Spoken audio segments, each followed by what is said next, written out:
அன்பிற்கினிய கடவுள் அருள் டிவி நேயர்களுக்கு நலம் தரும் நல்வாக்கு ஜோதிடர் கல்வடங்கம் சத்யநாராயண் சர்மா அவர்களின் இனிய வணக்கம்.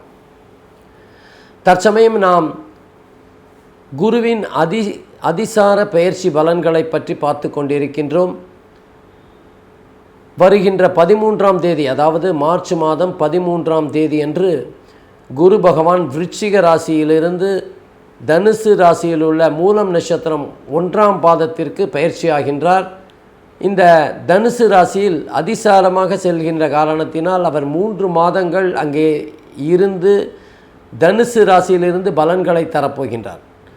18/5 மே மாதம் 18ஆம் தேதி அன்று அவர் தனுசு ராசியிலிருந்து அதிசாரம் நிவர்த்தியாகி விருச்சிக ராசிக்கு வரப்போகின்றார்.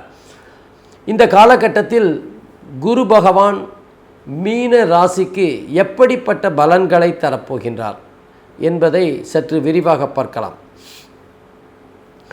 மீன ராசியை பொறுத்தவரை குரு பகவான் இதுவரை 9வது வீட்டிலிருந்து 10வது வீட்டிற்கு வருகிறார் என்பது ஒரு மிகப்பெரிய வரப்பிரசாதமான அமைப்பு என்று தான் சொல்ல வேண்டும். அந்த 3 மாதம் குறுகிய காலமாக இருந்தாலும் இந்த காலகட்டத்தில் அவர்களுக்கு வேலை செய்கின்ற இடத்தில் நல்ல பெயர், மதிப்பு, புகழ், அவரது திறமைக்கு ஏற்ற ஊதியம் கிடைக்கக்கூடிய வாய்ப்புகள் அதிகமாக இருக்கின்றது.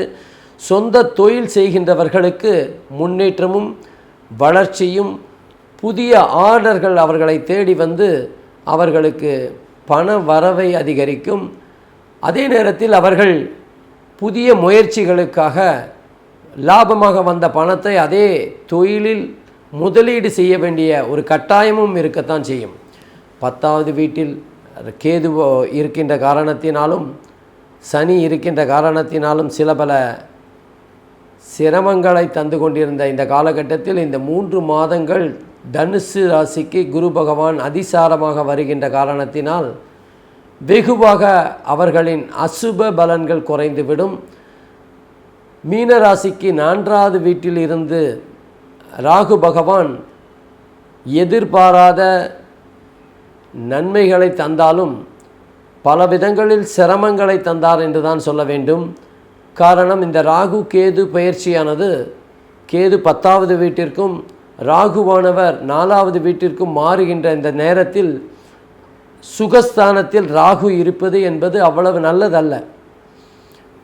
கையில் பணம் இருந்தாலும் அனுபவிக்க முடியாத ஒரு சூழ்நிலையை தந்து விடுவார். மாணவர்களுக்கு படிப்பில் ஒரு தொய்வை ஏற்படுத்தி விடுவார். கவன சிதைவை தந்து விடுவார். அவர்களின் ஆரம்ப கல்வி என்பது சற்று தடங்களையும் இடைஞ்சல்களையும் எதிர்கொள்ள வேண்டி இருக்கின்ற சூழ்நிலை தான் இந்த ராகு கேது பயிற்சி அவர்களுக்கு, மீன ராசிக்காரர்களுக்கு தந்து கொண்டிருந்தது. அது மட்டுமல்லாமல் 4வது வீடு வயிறு சம்பந்தமான சில பிரச்சனைகளையும் ராகு பகவான் தந்து கொண்டிருந்தார். இது எல்லாம் குருவின் பார்வையால், அதாவது விருச்சிக ராசியிலிருந்து அதிசாரமாக குரு பகவான் தனுசு ராசிக்கு வந்து தனது 7வது பார்வையாக ராகு பகவானை பார்க்கின்ற காரணத்தினால் அந்த அசுப பலன்கள் வெகுவாக குறைந்து ராகுவின் தாக்கம் நிச்சயமாக குறைந்துவிடும் என்று சொல்லலாம். குரு பகவானின் 6வது வீட்டை பார்க்கின்ற, அதாவது மீன ராசிக்கு 6வது வீடான சிம்மத்தை குரு பகவான் பார்க்கின்ற காரணத்தினால் எதிரிகள், கடன் கட்டுக்குள் இருக்கும், நோய் மறைந்துவிடும். இதுவரை இருந்த உடல் உபாதைகள் எல்லாம் காணாமல் போய்விடும். எதிரிகள் இதுவரை நமக்கு முதுகுக்கு பின்னாடி இருந்து நமக்கு கெடுதல்களை செய்து கொண்டிருந்தவர்கள் தங்களின் சாயம் வெளுத்து ஓடிவிடக்கூடிய சூழ்நிலையை குரு பகவானின் பார்வை தந்துவிடும். குரு பகவான் மீன ராசிக்கு 2வது வீடான மேஷ ராசியை பார்ப்பதால் குடும்பத்தில் ஒரு சந்தோஷமும், வாக்கில் நல்ல ஒரு இனிமையும், பண வரவும் பெறக்கூடிய காலகட்டமாக இந்த அதிசார குரு அமையும். ஆனால் அதே நேரத்தில் சனி பகவானின் 3வது பார்வை மீன ராசிக்கு 12வது வீட்டில் விழுவதால் அதிகப்படியான பண செலவுகளை செய்ய வேண்டிய காலகட்டமும் ஏற்படும். அதுவும் மற்றவர்களுக்காக நாம் செலவு செய்ய வேண்டிய சூழ்நிலை இந்த காலகட்டத்தில் ஏற்படும். நண்பர்களுக்காகவோ உறவினர்களுக்காகவோ பணம் கடனாக கொடுக்க வேண்டிய காலகட்டம் ஏற்படும். ஆனாலும் அந்த பணம் நிச்சயமாக திரும்பி வரும் என்று சொல்வதற்கு உத்தரவாதம் இல்லை. அப்படிப்பட்ட சூழ்நிலை திரும்பி நிச்சயமாக ஒரு காலகட்டத்தில் வரும் என்றாலும் கொடுக்கின்ற போது இது வருமா வராதா என்று தெரியாத ஒரு நிலையில்தான் உதவிகளை செய்ய வேண்டிய ஒரு கட்டாயம் ஏற்பட்டுவிடும். 12வது வீட்டில் சனி பகவான் தனது சொந்த வீடாக இருந்தாலும் முயற்சிகளில் தடையை தருவார். அதே நேரத்தில் சயன சுகத்தில் சில பிரச்சனைகளை தருவார். கணவன் மனைவி இருவரும் வெவ்வேறு இடத்தில் இருக்கக்கூடிய ஒரு அமைப்பை தந்து விடுவார். வேலை விஷயமாகவோ அல்லது வேறு விஷயங்களுக்காகவோ கணவன் மனைவி இருவரும் வெவ்வேறு இடத்தில் இருந்து சில காலம் குடும்பம் நடத்த வேண்டிய ஒரு சூழ்நிலையும் கட்டாயமும் ஏற்பட்டுவிடும்.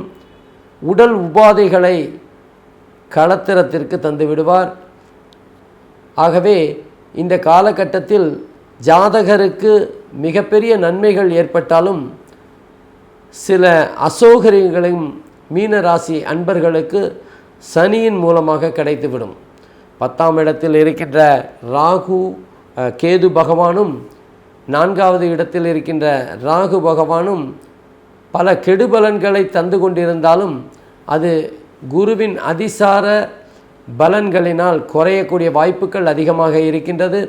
ஆகவே இந்த காலகட்டத்தில் குருவின் அதிசார பலன் என்பது மீன ராசிக்கு நன்மையை தந்தாலும் அது மிகப்பெரிய அளவில் இருக்குமா என்பது சொல்ல முடியாது. ஆகவே இந்த குரு பயிற்சி அதிசாரமாக தனுசு ராசிக்கு வந்தாலும் மீன ராசிக்கு அது மிகப்பெரிய அளவில் ஒரு பெரிய பலனாக இருக்குமா என்பது சந்தேகமே. காரணம், சனி பகவான் 10வது வீட்டையும் பார்க்கின்றார்.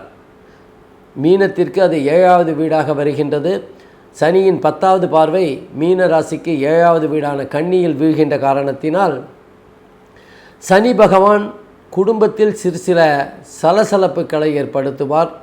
கூட்டாளிகள் சிலர் ஒத்துழைக்காமல் வியாபாரத்தில் எதிர்மறையாக செயல்படுகின்ற சூழ்நிலையும் ஏற்படுத்தி விடுவார். இந்த காலகட்டத்தில் நாம் யாருக்கும் ஜாமீன் கையெழுத்தோ அல்லது உதவி செய்கிறோம் என்கின்ற பெயரில் எதற்கும் உத்தரவாதத்தை நாம் தரக்கூடாது. உத்தரவாத கையெழுத்தை போட்டு நாம் மாட்டிக்கொள்ளக்கூடிய வாய்ப்புகள் அதிகமாக இருக்கின்றது. ஆகவே சனி பகவான் இந்த மீன ராசிக்கு சற்று பின்னடைவான பலனைத்தான் தரப்போகின்றார். குருவின் பார்வை கிடைத்தாலும் இந்த 7வது வீட்டை சனி பார்க்கின்றது என்பது சற்று பின்னடைவைத்தான் தரும். ஆகவே மீன ராசிக்காரர்களுக்கு குரு பகவான் அதிசாரமாக பல நல்ல பலன்களை தந்தாலும் சனியின் பலன் சற்று தூக்கலாக இருக்கும் என்று தான் சொல்ல முடிகின்றது. ராகு கேதுவின் பலன் குருவின் பார்வையால் மட்டுப்பட்டு விட்டாலும் சனி சற்று பாதகமான செயல்களை இந்த மீன ராசிக்காரர்களுக்கு தரப்போகின்றார். இந்த நேரத்தில் மீன ராசிக்காரர்களுக்கு சனி திசையோ வேறு பாதிப்போ புக்தியோ வருமேயானால் சற்று பாதிப்பு அதிகமாக இருக்கும். ஆகவே அவர்கள் மிகவும் எச்சரிக்கையாக இருக்க வேண்டிய காலகட்டம் இது. எந்த காலத்திலும் யாருக்கும் அவர்கள் உத்தரவாத கையெழுத்து போடக்கூடாது. மீன ராசிக்காரர்கள் இதில் நிச்சயமாக கவனமாகவும் எச்சரிக்கையாகவும் இருக்க வேண்டும். ஆனாலும் தனுசு ராசிக்கு வருகின்ற குருவின் அதிசார பார்வையினால் அனைத்து விஷயங்களிலும் அசுப பலன்கள் மட்டுப்படும் என்பதை நிச்சயமாக சொல்லலாம். நன்றி, வணக்கம்.